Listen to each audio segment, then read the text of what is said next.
So guys finally इंतजार आप लोगों का खत्म हो चुका है और मैं सभी लोगों को दिल से धन्यवाद बोलना चाहूंगा कि 4 डेज की जो मैं लीव पर था, जिसका नोटिस आप लोगों को मैंने दिया था, आप लोगों ने क्लासेस के लिए पेशेंस रखा। कल यानी कि 11 नवंबर से ऑल क्लासेस, चाहे वह किसी भी कोर्सेज में हो, head pump technician, BHEL re exam, वो सभी क्लासेस आपकी स्टार्ट हो जाएंगी। एंड आज की ये वीडियो काफी ज्यादा खास है। आज की इस वीडियो में हम लोग Orissa hydro power corporation limited के कंप्लीटली डिस्कशन करने वाले हैं, यानी कि इसके नोटिफिकेशन को समझेंगे, इसके सिलेबस को बेसिकली हम लोग समझ रहे होंगे, प्रीवियस ईयर क्वेश्चन पेपर में किस तरह के क्वेश्चन पूछे गए या आने वाला जो आप लोगों का एग्जाम है वहां पर किस तरह के क्वेश्चंस पूछे जा सकते हैं, उसके बारे में डिस्कस करेंगे। तो एक तरीके से जो भी students Orissa hydro power corporation limited की प्रिपरेशन कर रहा है, यह वीडियो आप लोगों के लिए काफी ज्यादा जरूरी है, बिकॉज इस वीडियो में हम कंप्लीटली रोड मैप को डिस्कस करने वाले हैं कि आखिर आपको अपनी डेस्टिनेशन तक पहुंचना कैसे है। क्योंकि यदि आप गलत रास्ते पर चले गए, चूंकि टाइम लिमिटेड है, तो लौटने का समय नहीं है कि आप फिर से वापस आके सही रास्ते पे जाके उस डेस्टिनेशन तक पहुंच सको जब तक गाड़ी निकल चुकी होगी। तो इंपॉर्टेंट है एक सही गाइडलाइन के साथ में स्मार्ट वे में अपनी प्रिपरेशन को करा जाए, सो दैट कि आप मेहनत कर रहे हो वो आखिरी में सफल हो और आप लोगों का सिलेक्शन हो। तो यहां पर आप लोग देख सकते हो, जैसा कि आप सभी लोगों को क्लियर है कि ओएचपीसी की वैकेंसी आ चुकी है। ये वीडियो इस पर्पस से नहीं बना रहा हूं कि केवल आपको इंफॉर्मेशन मिले, इस वीडियो का पर्पस कंप्लीटली एक गाइडलाइन है कि आपको ये तो इंफॉर्मेशन है कि ओएचपीसी की वैकेंसी आ गई, आप एलिजिबल हो, फॉर्म भी अप्लाई कर दोगे, लेकिन उसकी प्रिपरेशन कैसे करना है, फाइनल सिलेक्शन कैसे लेना है, उसके बारे में हम डिस्कस करेंगे। तो यहां पर सबसे पहले यदि आप लोग देख सकते हो, ये Orissa hydro power corporation limited का ऑफिशियल एडवर्टाइजमेंट है। यहां पर आप लोगों को एडवर्टाइजमेंट नंबर मिल जाता है। यदि हम लोग वैकेंसी की बात करें उससे पहले यदि हम लोग डेट की बात करें, तो यहां पे जो इंपॉर्टेंट डेट है, आप लोगों के जो फॉर्म अप्लाई होंगे वो 12 नवंबर 2025 से फॉर्म अप्लाई होना स्टार्ट होंगे, जिसकी लास्ट डेट है 11 दिसंबर 2025 एंड इसकी जो टेंटेटिव एग्जाम डेट है वो जनवरी फरवरी 2026 में है। यानी कि या तो जनवरी लास्ट वीक में आपका एग्जाम हो सकता है या फरवरी फर्स्ट वीक में आपका एग्जाम होने की प्रोबेबिलिटी है। अब यहां पे समझिएगा, ओएचपीसी जो टेंटेटिव एग्जाम डेट देता है वहां पे chances is very much high कि उस डेट तक वो एग्जाम कभी ना कभी कंडक्ट करा लेता है, जैसे कि पिछली बार भी हुआ। अब यहां पे सबसे इंपॉर्टेंट फैक्टर है समय, कि हमारे पास में टाइम कितना है इस एग्जाम की प्रिपरेशन के लिए, जिससे कि हम उस हिसाब से उसके अकॉर्डिंग अपनी प्रिपरेशन करें। यहां पर आप ये मान के चलिए आपके पास में जो टोटल समय है, यदि इस एग्जाम के इस वैकेंसी के एग्जाम तक, वो समय आप ये मान के चलिए कि 80 दिन का टोटल समय है। यानी कि नवंबर के 20 डेज ले सकते हो, दिसंबर के टोटल डेज आप ले सकते हो, साथ ही साथ जनवरी का आपको डेज मिल जाएगा, जनवरी लास्ट वीक या फरवरी फर्स्ट वीक में एग्जाम होने के पूरे चांसेस है। तो आपके पास में ये मान के चलिए कि 60 डेज में आपको सिलेबस कंप्लीट करना है। लास्ट के 20 डेज आपको ऑल ओवर को जो भी सिलेबस है उसको अपने माइंड में रिवाइज करना है, देन उससे रिलेटेड मैक्सिमम प्रैक्टिस करना है, सो दैट कि आप एग्जाम में करेक्ट कर सको। तो ये तो हो गया एक टाइम फ्रेम, एक खांचा, कि हमको इस खांचे के भीतर रह के अपने आप को बाउंड करना है, उसके अकॉर्डिंग टाइम का डिवाइडेशन करना है एंड आपको अपने आप से पूछना है क्या मैं उस रफ्तार से चल रहा हूं या फिर नहीं। यदि नहीं चल रहे हो तो आपको उस रफ्तार से चलने की आवश्यकता है, ताकि आप लोग सही समय पर सही जगह पर पहुंच पाओ, अपने सिलेबस को कंप्लीट कर पाओ। तो मुझे उम्मीद है ये वाला पोर्शन आपको क्लियर हो गया होगा कि क्या चीज है। अब देखो, यदि हम लोग Orissa hydro power corporation limited की बात करें तो यहां पे ये बेसिकली आपको ये चीज क्लियर होना चाहिए, यहां पे पावर स्टेशन है, यहां पे जो क्वेश्चंस आपके आते हैं वो ज्यादातर क्वेश्चंस टरबाइन से रिलेटेड, हाइड्रो पावर से रिलेटेड, आपका न्यूमेटिक सिस्टम से रिलेटेड, तो इस तरह के क्वेश्चन आपके सिलेबस में इंक्लूड किए जाते हैं। उस सिलेबस भी हम लोग डिस्कस करेंगे नीचे, सो दैट कि आपको सारी चीजें क्लियर हो। तो आपको फोकस केवल ट्रेड के क्वेश्चंस पर नहीं करना है, ट्रेड के अलावा जो टॉपिक आपके सिलेबस में है उन टॉपिक को भी बिल्कुल इग्नोर नहीं करना है, क्योंकि आपका जो सिलेक्शन कराएंगे कहीं ना कहीं वो टॉपिक आपके सिलेक्शन कराएंगे, क्योंकि वो टॉपिक काफी ज्यादा महत्वपूर्ण है। इससे पहले जो पिछली वैकेंसीज थी, नीलामणि सर ने उड़िया लैंग्वेज में आप लोगों को पूरा प्रिपरेशन कराया था, जहां पे सिलेबस सेम था। इस बार भी आपका सिलेबस सेम है, तो काफी सारे कैंडिडेट ने ओल्ड कोर्स को एनरोल किया है, और जिन्होंने ओल्ड कोर्स को एनरोल किया है उनका ऑटोमेटिक न्यू कोर्स में एनरोलमेंट हो जाएगा। यानी कि अभी जो 7 डेज के भीतर जिन स्टूडेंट्स ने ओल्ड कोर्स में एनरोल किया है, क्योंकि नया कोर्स आपका आज से लॉन्च हो चुका है, जहां पे आपकी उड़िया प्लस इंग्लिश लैंग्वेज की आप लोगों की क्लासेस होंगी, क्योंकि हमारा जो प्रेजेंटेशन होता है इंग्लिश हिंदी बोथ लैंग्वेजेस में होता है। उड़ीसा के मैक्सिमम कैंडिडेट सिलेक्शन ले चुके हैं, तो आपको लैंग्वेजेस का कोई भी इशू यहां पे बेसिकली आने वाला नहीं है, राइट। तो अभी हम लोग यहां पे आगे बढ़ते हैं कि कौन कौन सी वैकेंसी बेसिकली यहां पे निकाली हुई है। तो इससे पहले यदि वैकेंसीज की बात करें, देखिए इलेक्ट्रिकल ट्रेनी की वैकेंसी है। इलेक्ट्रिकल ट्रेनी में देखो समझिएगा कि कितनी नंबर ऑफ वैकेंसी आपको मिलने वाली है। यहां पे आप देखोगे कि टोटल इलेक्ट्रिकल की जो वैकेंसीज है वो 63 वैकेंसी है। इन 63 वैकेंसी में आपको क्या नजर आ रहा है, अनरिजर्व्ड कैंडिडेट की 33 वैकेंसी है। इन 33 वैकेंसीज में 11 वैकेंसी वुमेन कैंडिडेट के लिए रिजर्व करी गई है। एंड यहां पे एसईबीसी की बात करें 7 पोस्ट है, यहां पे भी वुमेन कैंडिडेट के लिए 2 पोस्ट को रिजर्व किया गया है। एससी की 6 पोस्ट है, यहां पे भी 2 पोस्ट जो है वुमेन कैंडिडेट के लिए रिजर्व है। एसटी की 17 पोस्ट है, वुमेन कैंडिडेट के लिए रिजर्व है 6 वैकेंसी। साथ साथ में इसमें फिजिकल हैंडिकैप्ड कैंडिडेट के लिए 3 पोस्ट को रिजर्व किया है, एक्स सर्विसमैन के लिए 2 पोस्ट को रिजर्व किया है, एसपी के लिए 1 पोस्ट को रिजर्व किया है। तो यहां पे यदि हम लोग देखने लगे 11, 12, 13, 15, उसके अलावा यहां पे आप लोग देखोगे 21 के अलावा यहां पे आप देखोगे 3 पोस्ट पीडब्ल्यूबीडी कैंडिडेट के लिए है। तो यहां पे समवेयर अराउंड आप ये मान के चलिए कि 25 पोस्ट, जो हमारी 25 पोस्ट हैं वो कहीं ना कहीं हॉरिजॉन्टली रिजर्व्ड है 63 में से। उसके अलावा जो वैकेंसीज है उसके ऊपर मेल कैंडिडेट या फिर कैटेगरी वाइज डिवाइडेशन दिया हुआ है। तो आपको एक्चुअल नंबर पता होना चाहिए जिससे कि आप वो एफर्ट डाल सको। यहां पे टोटल वैकेंसीज के ऊपर फोकस करने के अलावा आपको एक ब्रेकडाउन पता होना चाहिए कि मेरे हिस्से में एक्चुअल में मैं जो कॉम्पिटिट कर रहा हूं वो कितनी नंबर ऑफ वैकेंसीज पर कॉम्पिटिट कर रहा हूं, उसके अलावा उस नंबर ऑफ वैकेंसीज पर कितने और कैंडिडेट कॉम्पिटिट कर रहे हैं, क्या मैं वास्तव में उस लेवल की मेहनत कर रहा हूं। यदि आपके अंदर से आ रहा है कि हां मैं वास्तव में मेहनत कर रहा हूं, आपका एग्जाम निकल जाएगा यदि आप सही वे में सही स्टडी मटेरियल से प्रिपरेशन कर रहे हो। अब इसी प्रकार यदि हम लोग यहां पे मैकेनिकल फिटर की बात करें, यहां पर भी टोटल 43 पोस्ट है, लेकिन इन 43 पोस्ट में से हम देखें 8 यानी कि 8, 9, यहां पे 11, 14 के अलावा यहां पे 16 और 17, यानी कि 17 जो वैकेंसीज है वो कहीं ना कहीं हॉरिजॉन्टली रिजर्व्ड है वुमेन कैंडिडेट के लिए, फिजिकल हैंडिकैप्ड कैंडिडेट के लिए, एक्स सर्विसमैन के लिए। बाकी जो वैकेंसीज है वो अकॉर्डिंग टू कैटेगरी डिवाइडेशन है, जैसा कि आप देख सकते हो। तो आपको ये रियलिटी पता होना चाहिए। वेल्डर ट्रेनी में टोटल 3 पोस्ट यहां पर ओपन करी गई है। क्रेन ऑपरेटर ट्रेनी के लिए टोटल 10 पोस्ट वैकेंसीज ओपन करी गई है।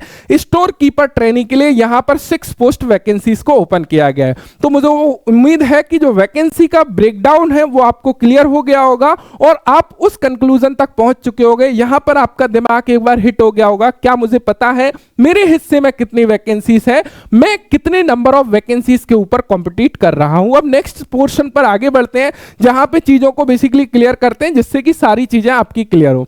अब यहां पे आता है स्टाइपेंड और आप लोगों का पे मैट्रिक्स, यहां पे पे स्केल वगैरह क्या रहने वाला है। देखिए यदि हम लोग बात करें electrical trainee, mechanical trainee, welder trainee या फिर क्रेन ऑपरेटर ट्रेनी या स्टोर कीपर ट्रेनी, ये सभी पोस्ट के लिए जो स्टाइपेंड आप लोगों का रहेगा 22,700 ड्यूरिंग द ट्रेनिंग पीरियड। यहां पे जैसे ही आपका सिलेक्शन होता है 1 ईयर का ट्रेनिंग पीरियड रहेगा। आफ्टर सक्सेसफुल ट्रेनिंग, आपकी जैसे ही सक्सेसफुल ट्रेनिंग होती है आपका जो पे स्किल होगा, पे मैट्रिक्स होगा, वो 25,500 से लेके 81,100, यानी कि जो स्टार्टिंग बेसिक पे होगा वो 25,500 का रहने वाला है। एज पर गवर्नमेंट रूल इसके ऊपर काफी सारे अलाउंसेस, डियरनेस अलाउंसेस, तो सैलरी अच्छी बन जाती है। यदि 1 ईयर के बाद में आपकी स्टार्टिंग बेसिक 25,500 है, यानी कि 2400 रुपए का बेसिक आपको दे रहे हैं, तो काफी बढ़िया सैलरी है। 50,000 के अराउंड आपकी सैलरी बन रही होगी आफ्टर 1 ईयर, लेकिन 1 ईयर तक आपको फ्लैट स्टाइपेंड दिया जाएगा 22,700। इस बात का आपको क्लियर होना चाहिए। उसके अलावा कुछ मेडिकल अलाउंसेस का fix rate 200 rupees per month देंगे, एडिशनल कुछ अमाउंट 500 रुपीज पर मंथ देंगे। तो ये सारी चीजें ट्रेनिंग के दौरान आपको दे रहे होंगे, लेकिन ट्रेनिंग आपका 1 ईयर का रहने वाला है, इस बात को ध्यान रखिएगा। तो ये जैसे ही सक्सेसफुल तरीके से आपकी ट्रेनिंग कंप्लीट होती है उसके बाद में रेगुलराइजेशन, यानी कि आपको जो पे मैट्रिक्स है उसके बिहाफ पे भर्ती किया जाएगा। नेक्स्ट स्टेप पर आगे बढ़ते हैं जो है educational qualification. This is the very very most important, इसको समझना। एजुकेशनल क्वालिफिकेशन में जैसे हम बात करें इलेक्ट्रिकल ट्रेनी की, इलेक्ट्रिकल ट्रेनी में ध्यान रखिएगा, यदि आपने 10th क्लास कंप्लीट किया है, साथ में इलेक्ट्रीशियन ट्रेड से आईटीआई किया है, एंड आपके पास में apprenticeship certificate in electrician trade from NCVT will be preferred. ध्यान रखिएगा, आपने आईटीआई किया हो इलेक्ट्रीशियन से, साथ साथ में आपके पास में नेशनल अप्रेंटिसशिप सर्टिफिकेट भी होना चाहिए। तो आईटीआई प्लस अप्रेंटिस वाले कैंडिडेट यहां पर एलिजिबल हैं, अप्लाई कर सकते हैं। सेकंड थिंग, यदि हम लोग बात करें मैकेनिकल फिटर की, तो यहां पे यदि आपने फिटर ट्रेड से आईटीआई किया हुआ है और फिटर ट्रेड से अप्रेंटिस किया हुआ है तो आप अप्लाई करोगे। वेल्डर ट्रेड में भी सेम है। क्रेन ऑपरेटर को समझिएगा, क्रेन ऑपरेटर में कौन से कैंडिडेट अप्लाई करेंगे? जिन्होंने 10वीं कक्षा का एग्जामिनेशन पास किया हो, valid workman C permit issue by appropriate licensing authority जो है वो यदि आप लोगों को वर्कमैन सी का परमिट आपके पास में है, या फिर मिनिमम उसके बाद में मिनिमम 5 ईयर का एक्सपीरियंस भी होना चाहिए आपको इलेक्ट्रिकल जो भी ओवरहेड है ट्रेवलिंग क्रेन का, तो आप यहां पे अप्लाई कर सकते हो। ध्यान रखिएगा। या इसके अलावा आपके पास में केवल आईटीआई मोटर मैकेनिक या क्रेन ऑपरेटर ट्रेड से आपने करी है तब भी आप एलिजिबल हो। या तो ये कंडीशन कंप्लीट होना चाहिए या ये कंडीशन। साथ में स्टोर कीपर की बात करें, आपके पास में कॉमर्स ग्रेजुएट यदि आप हैं, 1 year diploma in computer application या फिर उसके समकक्ष है तो आप यहां पे एलिजिबल हो, अप्लाई कर सकते हो। ये दोनों ही चीजें चाहिए स्टोर कीपर में अप्लाई करने के लिए। मुझे उम्मीद है एजुकेशनल क्वालिफिकेशन आपकी क्लियर हो गई होगी हर पोस्ट की। नेक्स्ट स्टेप आता है एज लिमिट। एज लिमिट को ध्यान से देखिएगा। For the post of electrical trainee, mechanical trainee, welder trainee, crane operator trainee, इन सभी कैंडिडेट के लिए मिनिमम एज लिमिट 18 ईयर रखी गई है and maximum age limit 32 year रखी गई है, जिसको काउंट किया जाएगा 1 अगस्त 2025 से। ध्यान रखिएगा, जो कट ऑफ डेट है एज लिमिट के लिए वो 1 अगस्त 2025 है। यहां पर for store keeper trainee candidate के लिए बात करें तो मिनिमम एज लिमिट इनकी 21 ईयर रखी गई है, maximum age limit as it is 32 year रखी गई है। लेकिन यदि कैंडिडेट कैटेगरी से बिलोंग करता है और उड़ीसा स्टेट से बिलोंग करता है, उस कंडीशन में उसको एज लिमिट में छूट मिल जाती है। यदि कोई कैंडिडेट यहां पे SC ST कैंडिडेट है या SEBC वुमेन कैंडिडेट है, उनके लिए 5 ईयर का रिलैक्सेशन है। 10 year relaxation for physical handicapped candidate के लिए यहां पे दिया हुआ है, जिनकी डिसेबिलिटी 40% से ज्यादा है और उनके पास में PWBD कैंडिडेट का सर्टिफिकेट है उस कंडीशन में। तो यहां पे ये चीज आपको क्लियर होना चाहिए। अब यहां पे कुछ रिजर्वेशंस के बारे में भी बताया है। जो भी रिजर्वेशंस रूल होंगे वो गवर्नमेंट ऑफ उड़ीसा के अंतर्गत होंगे। जैसे कि वोमेन जो फीमेल कैंडिडेट है उनके लिए जो रिजर्वेशन रूल लागू होगा, चाहे PWBD कैंडिडेट के लिए रिजर्वेशन रूल लागू होगा, तो एक्स सर्विसमैन के लिए ये सभी जो है उड़ीसा स्टेट के जो भी कैंडिडेट है SC ST वो जो है बाय बर्थ वहां पे हैं और उनका सर्टिफिकेट है तो डेफिनेटली उनको कैटेगरी का रिजर्वेशन का बेनिफिट मिलेगा। लेकिन यहां पे ध्यान रखिएगा, यदि हम लोग बात करें अदर एलिजिबिलिटी कंडीशन की, अदर एलिजिबिलिटी कंडीशंस में आ जाता है क्या सर हम दूसरे स्टेट से बिलोंग करते हैं, क्या हम अप्लाई कर सकते हैं इस फॉर्म को? तो अदर एलिजिबिलिटी कंडीशन में यहां पे टोटल तरीके से क्लियर किया है।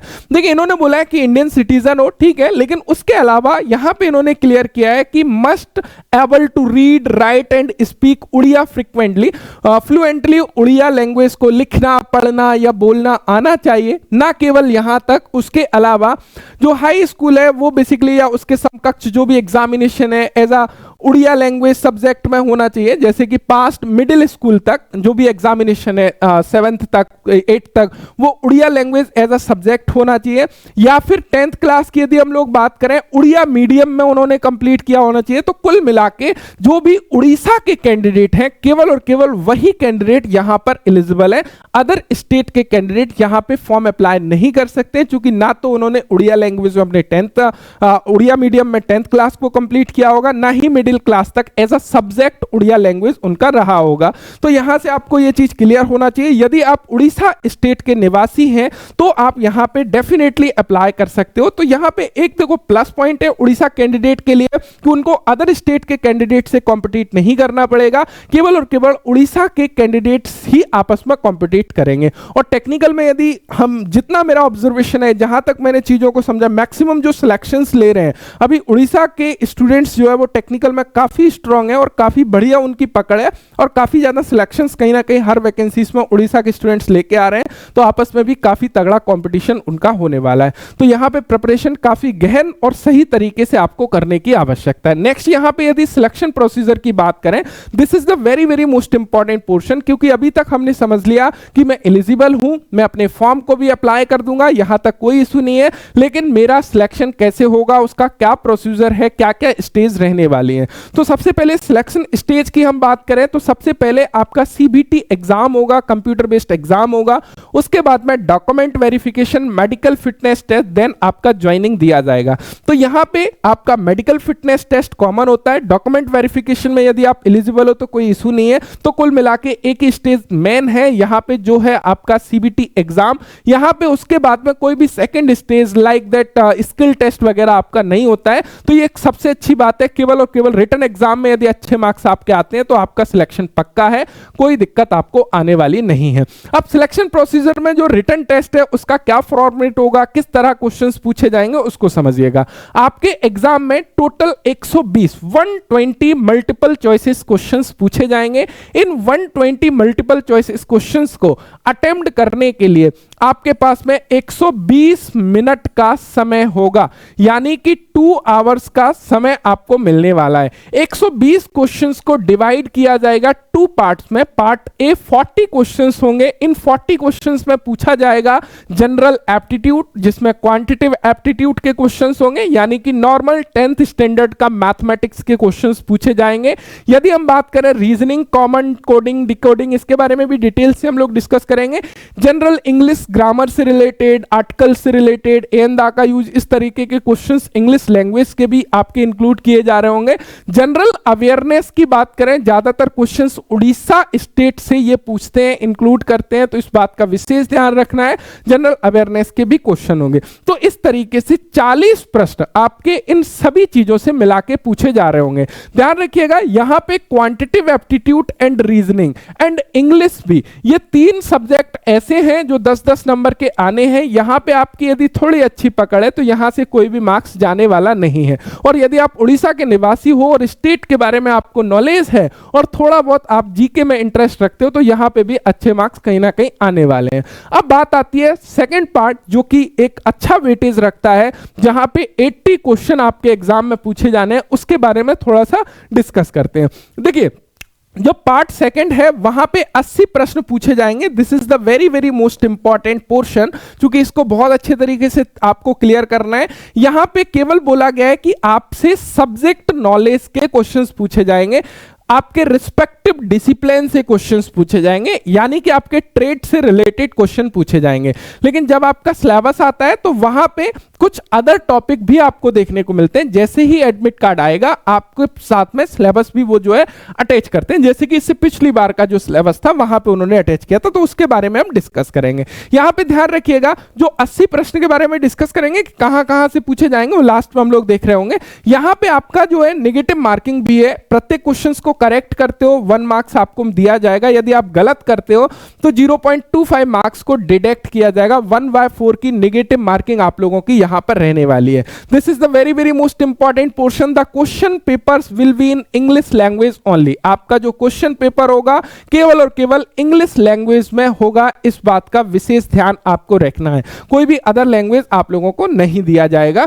नेक्स्ट यहां पे candidate qualifying the written test shall be shortlisted for document verification at Bhubaneswar. जैसे ही आपके अच्छे मार्क्स आते हैं, आप मेरिट में आते हो, आपको भुवनेश्वर में डॉक्यूमेंट वेरिफिकेशन के लिए कॉल किया जाएगा। देन आगे का स्टेज मेडिकल फिटनेस टेस्ट, उसके बाद में आपको फाइनल ज्वाइनिंग दी जाएगी। तो मुझे उम्मीद है ये पोर्शन आपका क्लियर हो गया होगा। सेंटर ऑफ एग्जामिनेशन की बात करें कि सीबीटी का एग्जाम हमको कहां पर देने के लिए जाना होगा, तो सीबीटी एग्जाम जो बेसिकली भुवनेश्वर में, कटक में, राउरकेला में, संबलपुर में, बरहानपुर में, बालासोर में, तो ये सारी सिटी दी हुई है, एंगोल, ये सभी जगह में से आप अपने एग्जाम सेंटर को चूज कर सकते हो। उड़ीसा के अलग अलग सिटीज यहां पे मेंशन की हुई हैं। इन मेंशन की हुई सिटी को आप प्रेफर्ड कर सकते हो, फर्स्ट सेकंड थर्ड, वहां पर आपका एग्जाम जो है कहीं ना कहीं कंडक्ट किया जाएगा, इस बात का ध्यान रखिएगा। यहां पर एप्लीकेशन फी की बात कर लेते हैं कि एप्लीकेशन फी क्या लगने वाली है। ध्यान रखिएगा जो भी अनरिजर्व्ड कैंडिडेट हैं या SEBC कैंडिडेट हैं वो नॉन रिफंडेबल 500 रुपीज आप लोगों के लगने वाले हैं एप्लीकेशन फी की। यहां पे ध्यान रखिएगा SC ST जो उड़ीसा PWBD कैंडिडेट जो हैं उनके लिए कोई भी एप्लीकेशन फी यहां पे नहीं लगने वाली है। फ्री ऑफ कॉस्ट आप अपने एप्लीकेशन फॉर्म को भर सकते हैं जो कैटेगरी वाले रिजर्व्ड कैंडिडेट हैं। ऑनलाइन मोड में आपको पेमेंट करना होगा, debit card, credit card, net banking या यूपीआई के थ्रू अपने पेमेंट को आप कंप्लीट कर सकते हो। यहां पे कुछ जनरल इंफॉर्मेशन एंड इंस्ट्रक्शन दिए हुए हैं। इन जनरल इंफॉर्मेशन इंस्ट्रक्शन को आप चाहो तो पढ़ सकते हो। ये कॉमन इंस्ट्रक्शन है। हाउ टू अप्लाई का सेक्शन दिया हुआ है कि आपको ऑनलाइन कैसे अप्लाई करना है OHPC की वेबसाइट के थ्रू, कैसे अपने डॉक्यूमेंट्स को आपको अपलोड करना है। एंड यहाँ पे कुछ सपोर्टिंग नंबर दिए हुए हैं। यदि आपको फॉर्म अप्लाई करने में टेक्निकली कोई भी इशू आता है तो आप इन नंबर के ऊपर कांटेक्ट करके हेल्प ले सकते हो। वीक डेज में Monday to Friday 10 AM to 6 PM आपको हेल्प मिल जाएगी OHPC की तरफ से। अगेन यहाँ पे फिर से इंपॉर्टेंट डेट के बारे में क्लियर किया हुआ है। देखिए ये तो सारी चीजें हो गई आपके बेसिकली एजुकेशनल क्वालिफिकेशन से रिलेटेड। अब बात आती है जो 80 क्वेश्चन आपके आने हैं वो किन किन टॉपिक से आएंगे। हमारा जो सिलेबस है बेसिकली वो सिलेबस क्या है उसके बारे में थोड़ा सा डिस्कस कर लेते हैं। देखिए यहां पे ये आपका ऑफिशियल सिलेबस है। इससे पिछली वैकेंसीज का syllabus subject knowledge for mechanical training, operator, mechanical and fitter का मैं ओनली डिस्कस कर रहा हूं। बाकी सारी ट्रेड का सिलेबस का PDF मैं आपको डिस्क्रिप्शन में प्रोवाइड करा दूंगा या एप्लीकेशन में जाके भी आपको मिल जाएगा। यहां पर समझिएगा यदि हम लोग फिटर की यहां पे बात करें, फिटर में आप देखोगे सबसे फिटर में टोटल जो टॉपिक है वो 13 टॉपिक है। इन 13 टॉपिक के अंतर्गत काफी सारी चीजें आ जाती हैं। ध्यान रखिएगा फिटर का ऑलमोस्ट सारा ही सिलेबस आपका यहां पे इंक्लूड कर दिया गया है। जैसे कि सेफ वर्किंग प्रैक्टिसेस में जो भी सेफ्टी से रिलेटेड चीजें वो आपकी आ जाती है। मेजरिंग इंस्ट्रूमेंट में चाहे सारे measuring instrument, vernier caliper, micrometer या वर्नियर बेवल प्रोटेक्टर, वो सभी मेजरिंग इंस्ट्रूमेंट आ जाते हैं।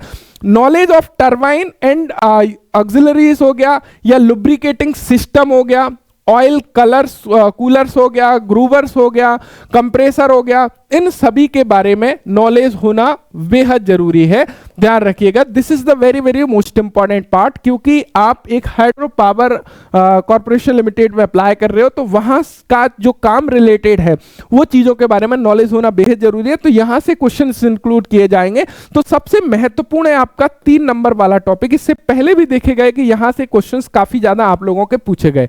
Knowledge of AC plant and ventilation, यहां से भी क्वेश्चंस इंक्लूड किए गए। Different type of fitting operations, अब ये फिटिंग ऑपरेशन ये फिटर के अंतर्गत आ जाते हैं। Working principle of lathe, drilling machine, reaming या फिर हमारी ग्राइंडिंग हो गई, टैपिंग हो गई, स्क्रैपिंग, फास्टनिंग, तो ये सारे टॉपिक जो है फिटर के आपको मिल जाते हैं। उसके अलावा ब्रेजिंग हो गया, फोर्जिंग, लिमिट फिट टॉलरेंस, तो ये सारे टॉपिक तो बहुत अच्छे तरीके से क्लियर हैं ही, साथ ही साथ ये भी आपके क्लियर है। इससे पिछले एग्जाम्स में भी जो आपको कोर्स प्रोवाइड कराया था वहां पे A to Z हर एक टॉपिक को बहुत ही बारीकी से क्लियर किया गया था। और इस बार भी आप लोगों का नया कोर्सेज चालू हो चुका है जहां पर आपकी live classes plus recorded classes, previous year questions paper, test paper, सभी चीज इंक्लूड है। प्लस अभी लगभग 3 डेज के लिए उस कोर्स के ऊपर ऑफ भी चल रहा है। तो जो भी इंटरेस्टेड स्टूडेंट्स है डेफिनेटली स्पेशल टेक्नो एप्लीकेशन के पेड कोर्सेज सेक्शन में जाके OHPC फुल कोर्स 2025 को इनरोल कर सकते हैं, जहां पे आपका बाय डिफॉल्ट बाय प्रोसेस पर 5% फ्लैट डिस्काउंट शो करेगा। देन उसको अप्लाई करके समवेयर अराउंड ये आपको कुछ कम पड़ेगा, जो कि 3 डेज तक एप्लीकेबल होगा। तो जो भी स्टूडेंट्स हैं यदि 100% अपनी प्रिपरेशन करना चाहते हैं part first and part second, तो आपके लिए फुल कोर्स अवेलेबल है। ट्रस्ट मी, वहां पे ऑल चीजें आपको बेहद तरीके से एग्जाम ओरिएंटेड तरीके से चीजें को कराई जा रही हैं। बस आप जो एक्सपेक्टेशन लेके आओगे आपको वहां पे बेहतर ही कंटेंट मिलेगा, इस बात का भरोसा रखिएगा। Thank you so much video देखने के लिए। Thanks for watching and bye bye.